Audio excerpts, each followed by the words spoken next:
and welcome to my first YouTube video with my face in it. Yeah. So actually, let's, you know what?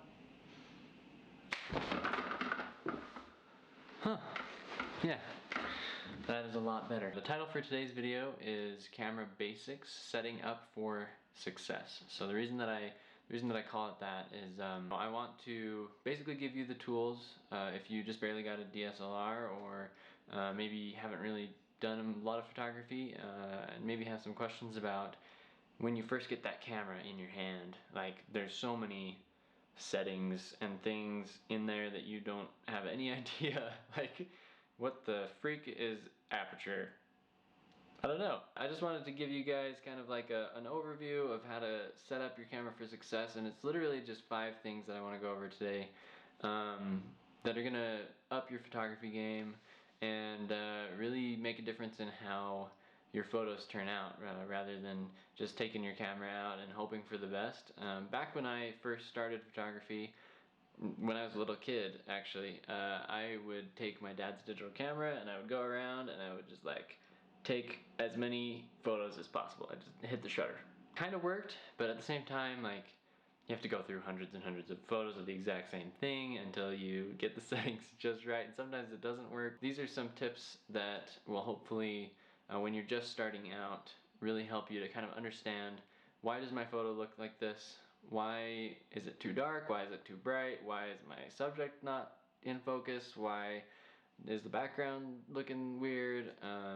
Why are my photos grainy? Things like that, and kind of giving you guys more power and more tools to hopefully get your photos to what you want them to look like. Because ultimately, as a photographer, at least for me, the reason I got into photography is, you know, you see something beautiful, you want to capture that thing and you want to keep it and create a memory with that, whether that be a person or a landscape or whatever. Photography is ultimately about capturing a moment, and so you want to be able to capture that moment the way that you hope to, and something that's beautiful, something you want to show to people, something you want to share. Starting off right off the bat, all DSLR cameras, pretty sure all DSLR cameras, most DSLR cameras have a bunch of modes on it. You've got like an auto mode. That's usually what the camera is set to when it gets shipped to you. What I want to get you guys to not do is that. So as soon as you get your camera, I want you to switch over to M. M stands for manual. So manual mode, basically what that means is that you have full control over everything that your camera can do. So you can change the ISO, you can change the aperture, you can change the shutter speed. There's a lot that you can do in manual mode, and that's how you really unlock the full potential of what your camera can do. That sensor that's in your camera is super powerful. Switch over to the manual mode, get rid of the other modes, ignore the other modes. Those modes are for your mom. Those modes are for your grandma. The next thing that I want to have you guys set up before you even start taking photos is go into your settings and make sure that you are shooting in RAW. RAW is basically the biggest file size that your camera can capture. So it's gonna take in as much information as your camera is even, like, as much as possible. The reason that we want RAW photos is so that when we put that photo into an editing program like Lightroom, you're gonna have the most flexibility with how your image turns out. Let's say that I take a picture that is underexposed or too dark. If I shot in JPEG and I try to boost those shadows and those dark colors, that image is gonna get really grainy really fast, because what I'm doing is I'm adding artificial light. I'm adding something that's not there, something that the camera did not get. And when I do that, the quality of the image stays the same. It doesn't, either way, if it's in JPEG or if it's in RAW, the quality is going to stay the same. The difference is, in JPEG, the quality is smaller, you have less details, and so when you bring those details out into the light, they don't look as good. When you shoot in RAW and you bring those details back into the light, those details will stay sharp. Set your camera to manual mode, and then set your camera to RAW. Shooting in JPEG, if you want to save space, is really the biggest pro to shooting in JPEG. I would say only switch back to JPEG if you are worried about running out of space on your memory card and you can't get to a computer. Your life is just going to be a whole lot easier if you shoot in RAW all the time, and you just kind of get over that hump and force yourself to kind of do something that maybe is a little bit uncomfortable. Photography is all about how light in an environment gets captured onto the sensor. What we want to do is we want to master light. We want to basically figure out how to manipulate the shutter speed, the ISO, and the aperture of our camera so that the light that is around us is the most beautiful that it can be. And that can be really, really hard if it's really bright or it's really dark. You're shooting inside versus shooting outside. There's a lot of different settings and different ways that you can set up your camera. And so I want to go over what I call the triangle of exposure. All three of these things can change how much light is being let into your sensor, but they change it in different ways. So the first thing that I want to talk to you guys about is shutter speed. Shutter speed is that weird symbol that you see, or those numbers that is like 1/200 or like 1/3000. On your camera all the time, people talk about like 1/20, 1/300. What they're talking about is how quickly your shutter basically shuts and opens. How much time your sensor is exposed to light. That's basically going to make your image ultimately darker or brighter depending on how long you leave that sensor exposed. Night photography, cityscapes at night, or like car trails or stars. You want to have that shutter speed set really low. You go below that 1/8 of a second, 1/6 of a second setting, you can start getting into like up to 15 seconds of exposure, where you're actually leaving that shutter open for a really long time, exposing that sensor to the light that is coming in. And so that's how you can pick up all those beautiful stars in the sky that even sometimes your eye can't see. Any light that it's seeing, it's just going to amplify, and record that whole time. Whereas, let's say we're shooting in a bright environment outside, I would be maybe 1/6000 or something like that if it's really bright outside, so that my shutter just flies open and shuts, and I don't get a ton of light into that sensor because I want to cut that short as fast as possible, so that image isn't super blown out and bright and white. I don't want to lose all the details that are kind of being overcome by the sunlight around me. So pairing the right shutter speed with the correct aperture and the correct ISO is how you're going to get the most beautiful image in the end. Let's say that you're opening and closing that shutter really quickly on like a nice morning. The light is not super harsh, where it's like we're at like 1/1600, right? But let's say maybe our ISO is set super high. That image is still going to turn out really bright. And the reason for that, now that we're getting into ISO, is that ISO is basically how sensitive your camera is to the light that you're letting into it. ISO stands for International Organization of Standardization. Say that 10 times fast. It's too many words. Too many big words. Freaking mouthful. I can't even talk now. Some people like to refer to ISO as also adding artificial light. So let's say maybe you're shooting in a dark room. If you pump that ISO up really high, ultimately it's just going to add more and more artificial light to that photo.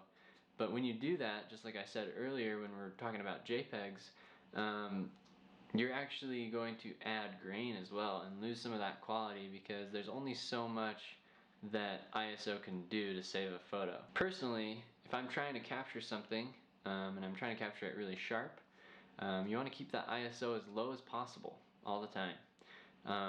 I, as a personal rule, never let my ISO go over 1000 except for in special circumstances. I try to keep it around the 600 to 800 range, even indoors. Unless I'm shooting at night outside where it's super dark, sometimes I'll pump it over that 1000 mark. But I prefer to try to use my shutter speed actually to gather that light rather than making my sensor more sensitive to the light. I want to allow that light to record, but I don't want that light to damage my photo. And the last thing in the exposure triangle, Illuminati, the last thing in the exposure triangle is aperture.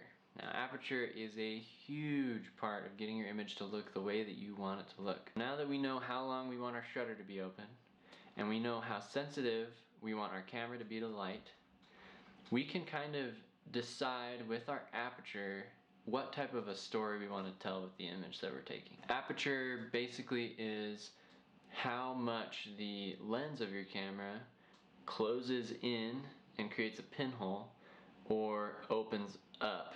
When you hear somebody say something like, oh yeah, like my aperture was wide open, or I pulled my aperture really tightly closed, they're referring to basically the setting or the f-stop that their lens is set to. Like everything else that we've talked about, as you open and close that aperture and change that setting, your camera is going to naturally let in more or less light, and so the aperture is going to play a part in what that final image is going to look like, along with your shutter speed and your ISO.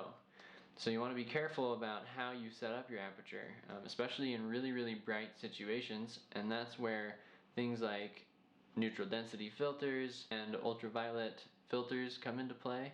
But we'll talk about filters in another video. As a somewhat amateur photographer still myself, I don't actually have any filters on my cameras. I kind of have to work with what I got, and a lot of you guys probably are in the same boat, so I don't want you guys to depend too much on things like neutral density filters. I just want to give you the tools that are already in your camera so that you can go out and you can take pictures today that look better than they did yesterday. The thing you want to know about aperture is that the smallest aperture gives you the greatest depth of field. So the tighter that pinhole is that lets the light in, the more context your photo is going to have. And what that looks like on your camera is, like an f7.1 or greater. I typically will shoot things like landscapes, cars, groups of people, if I have more than one subject, things that are more wide open, wide shots. You want to make sure that that aperture is tightly pinned down. Most people shoot portraits in a shallow depth of field with a wide open aperture, something like an f1.8 or an f2.8. And in that range, what you're going to get is a subject that you're focused on, and the context of the photo or the background of the photo is going to be kind of blurred out or bokeh. When you want the photo to feel more intimate or feel less intimate, that's going to be determined by your aperture. So ultimately with aperture, the story that you want to tell with the image is what will determine what you set that to. So typically when I shoot a photo, I got to think about, what is the story that I want to tell, what is my subject, how do I want to portray my subject? Do I want my subject to be part of the whole picture, or do I want them to be separated from the picture a little bit so I can kind of see more about them rather than them in context to what's around them. If I'm shooting a landscape or something where there's a lot of people, like a family or a large group, I'm going to pull that aperture pretty tight and make sure that everybody's faces are in focus or all of the mountains are in focus. But if I want that depth where that subject is going to be separated from the background a little bit, then I'm actually going to pull that aperture wide open, something like an f1.8, which is what I actually shoot at pretty commonly. I usually, with all my portraits, sit around 1.8 to 3.5, depending on what the context of the photo is. If there are props or other things in the photo that I want included and not blurred out, then that aperture plays a huge part in that. Aperture does change the light of your photo as well, because you're opening or closing that pinhole, and the more open that pinhole is, the brighter your image is going to get. So in hard situations where it's super bright but you still want that shallow depth of field, that's where things like neutral density filters can really help and make your job a lot easier. But there are also ways with your ISO and your shutter speed to try to bring that harsh light down a little bit in camera so that you can still get a shallow depth of field without completely blowing out your image. And a huge reason why I shoot in RAW is because I'm a huge believer in not letting the environment limit you with your photos.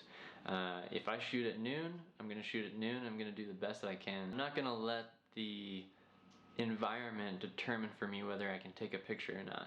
And the reason that I have that confidence is because I shoot in manual, because I know my settings, because I shoot in RAW. I'm still learning, and I still will be learning for years and years and years how to perfect those settings every time I shoot a photo. I don't always shoot perfect. I don't always have my settings set up perfect every time, and neither will you, but it's really, really important to know why those things are in your camera, what they do, and how they're going to affect your final image. So I felt like those were the kind of the 5 things that I wanted to share with you guys today, just to begin a camera basics tutorial. I'm going to do a few more parts to this where I dive into things like filters. I want to talk about color profiles. I want to talk about autofocus and how that plays in. I want to talk about just tips and tricks on how to get better portraits, how to be creative with your portraits, and kind of more of the nitty-gritty of the interior settings of your camera so that you can really, really push it to the max potential. But ultimately, when it comes to the end of the day, RAW, manual, aperture, ISO, and shutter speed play the biggest roles of anything in your camera to make sure that your photos come out great every time. With that, this has been fun. I'm excited to do this more. I'll come at you with a few editing tutorials. I want to do one on just, shooting and editing with just mobile. You guys can come along for that journey with me. The way that you can come along that journey is to hit the subscribe button. I don't know where it is, but it's somewhere along here. Like this video, share it with your friends, share it with your family, maybe show it to grandma.